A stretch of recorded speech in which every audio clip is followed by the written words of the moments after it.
Never, ever, ever put these 5 things on your face after 50 if you want your family to see you and not your makeup. I've been a makeup artist in Korea for 30 years, and I watch women make these same mistakes every single day, then blame their wrinkles for the damage. It's not the wrinkles, it's what you're putting on top of them. And along with the 5 mistakes, I'm giving you the 7 Korean secrets I use on set to take 10 years off a face in front of the harshest studio lights you can imagine. Number 5 is something the beauty counters will never tell you because they make too much money keeping you in the dark. It may be the one thing standing between you and looking 10 years younger. So watch till the end. Number 7, the skincare sandwich. In Seoul, no makeup artist would ever touch a mature face with foundation before feeding the skin first. We call skin that is properly hydrated chok chok. It means plump, bouncy, almost juicy. And I promise you, no foundation on earth looks good over thirsty skin. So before anything else, I press a thin layer of hydrating essence into the face with my palms at the vanity mirror, not rubbing, pressing. Then a light moisturizer, and then I wait. 3 full minutes, sometimes 5, while the skin drinks it in. That waiting is the sandwich. Skincare, patience, then makeup. When you skip the wait, foundation slides around on wet product and breaks up by lunchtime. When you wait, the base grips like it grew there. Every single secret coming up works better on top of this one. But the way you apply that base matters just as much as what's underneath it, and that brings me to the next one. Number 6, press, never drag. Watch a woman at her bathroom mirror doing her foundation, and 9 times out of 10, she's dragging a brush back and forth across her cheek like she's painting a fence. On young skin, you can get away with that. On mature skin, dragging shifts the skin itself, pushes product into every fine line, and leaves streaks through anything creepy. In the studio, I use my fingertips or a damp beauty sponge, and I press and tap. The warmth of your fingers melts the foundation so it becomes part of the skin instead of a layer sitting on top of it. Tapping with a damp sponge does the same thing, and it lifts away any excess before it can cake. The finish looks like skin, not like makeup. Your hands are the best tools you own, and they're free. Now, what you press in matters too because texture is everything after 50. Number 5, cream everything. Somewhere in the 90s, we all got told that powder blush and powder bronzer were the grown-up choice. For mature skin, that advice aged terribly. Powder sits on top of texture and announces every pore and every line it touches. Cream melts in. In my kit, the powder blushes stay closed and the little cream blush pots do all the work. I tap cream blush high on the cheekbone with 2 fingers, blend the edges until they disappear, and the cheek looks flushed from within, like you just came in from a walk in the cold. Cream bronzer, same story, a soft shadow instead of a muddy stripe. The rule I give every client over 50 is simple. If it comes in a pot or a stick and it's creamy, it's probably your friend. If it's a pressed powder, ask it some hard questions first. And speaking of things that need hard questions, let's talk about your concealer. Number 4. Conceal like a retoucher, not a painter. A photo retoucher doesn't brighten the whole picture. She finds the one shadow that bothers her and fixes only that. That is exactly how concealer should work on a mature face. Instead of sweeping a thick triangle of concealer under each eye the way the internet taught everyone, take a tiny amount on a small brush and place it only in the actual dark area, usually that little shadowed groove near the inner corner of the eye. Tap it out with your ring finger and stop. The skin under your eyes is the thinnest on your face, and it moves every time you smile. Pile product there and it will crease within the hour, guaranteed.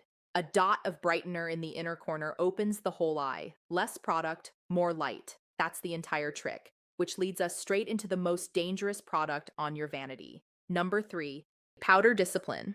I'm not telling you to throw your setting powder in the bin. I'm telling you it needs strict supervision. On set, I powder exactly 3 places: the nose, the chin, and a whisper across the forehead if the lights are hot. That's it. I press it in with a small velour puff. Never swirl it on with a big fluffy brush, because a big brush puts powder everywhere, including all the places it will punish you. The cheeks stay bare and glowing. The under eye area stays cream. That untouched skin is what reads as youthful from across a room. Shine on the nose looks like oil. Glow on the cheek looks like health. Learn the difference and powder accordingly. And once your skin is glowing in the right places, you can start directing the light on purpose. Number 2. Put the light on the high points. Korean makeup is famous for glass skin, and I'll be blunt, full glass skin on mature faces can go shiny in the wrong way. But the principle underneath it is gold. Light lifts a face, so we borrow it carefully.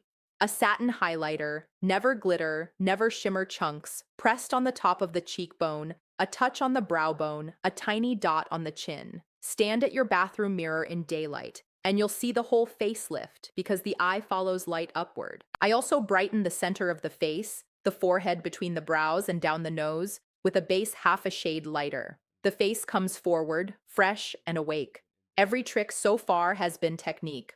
But technique can only take you so far if your foundation itself is working against you. Which brings me to number 1. Number 1, the foundation itself.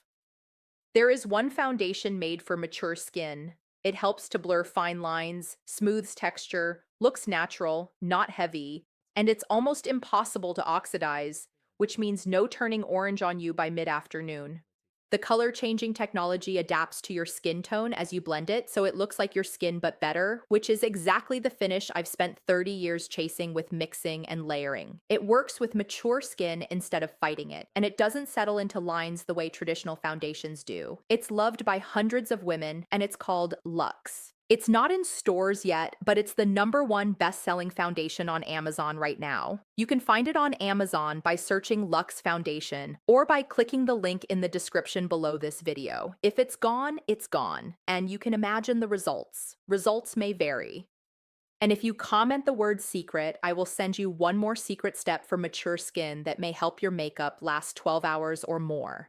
Make sure you are subscribed or I cannot reach you. Now for the 5 mistakes. And I warned you at the start, number 5 is the one the industry hopes you never figure out. Mistake number 5, trusting the beauty counter match. Walk into any department store and look up at the lighting. Soft, warm, flattering, designed to sell.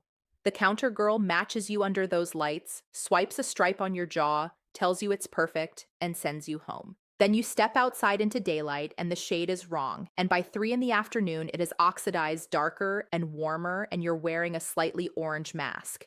The counters know their formulas oxidize. They also know you'll come back and buy a different shade and then another. That cycle is the business model. It's why I stopped sending clients to counters years ago, and it's exactly the problem that adaptive foundations like the one I just showed you were built to solve. Match yourself in daylight, near a window, on your actual cheek. Never the jaw stripe under shop lights. The next mistake is one I can spot from across a restaurant. Mistake number 4, powdering the whole face. Remember the powder discipline I taught you? This is what happens without it.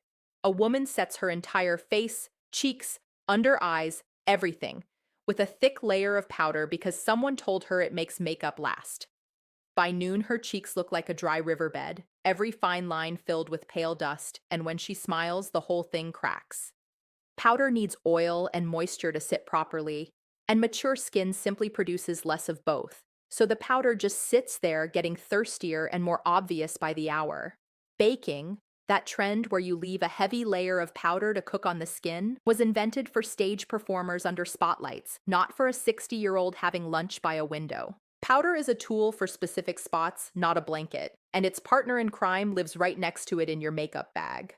Mistake number 3, packing on under-eye concealer.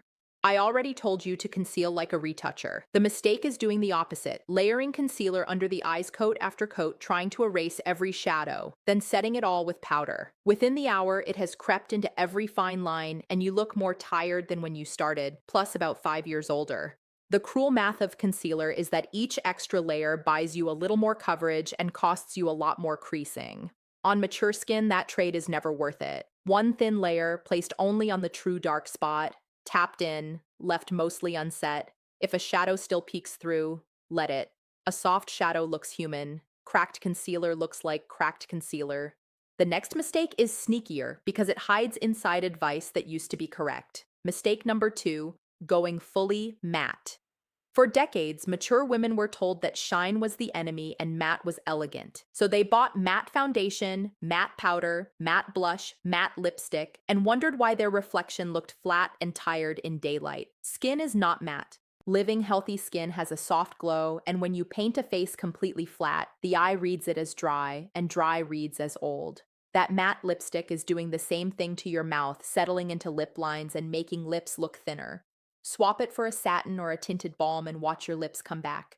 You don't need to be shiny, you need to be alive. Satin finishes, cream textures, glow in the right places. Which brings us to the biggest mistake of all, the one that quietly drives every other mistake on this list. Mistake number 1, adding more coverage to hide your age. This is the coverage trap, and almost every woman falls into it at some point. You notice a few more lines in the mirror, so you buy a fuller coverage foundation. It settles into those lines, so you add more, and powder over it, and conceal over that. And with every layer, the texture you are hiding becomes more visible because heavy product doesn't fill lines, it upholsters them. The women I make up for television, the ones who genuinely look 10 years younger under brutal lighting, wear less foundation than you'd believe. Thin layers, real skin showing through, coverage only where it's needed. Your lines are not the problem, the mask on top of them is. Take the coverage down, put the glow back in, and let your family see your actual face. It's a better face than you think. So that's 7 secrets and 5 mistakes from 30 years backstage. If even one of them changed how you'll do your makeup tomorrow morning, subscribe. Because I share what actually works for mature skin every week. And don't forget, you can find the Luxe Foundation on Amazon by searching Luxe Foundation or by clicking the link in the description below this video before it sells out again. Comment the word secret, and I'll send you that extra step for 12-hour wear. I'll see you in the next one.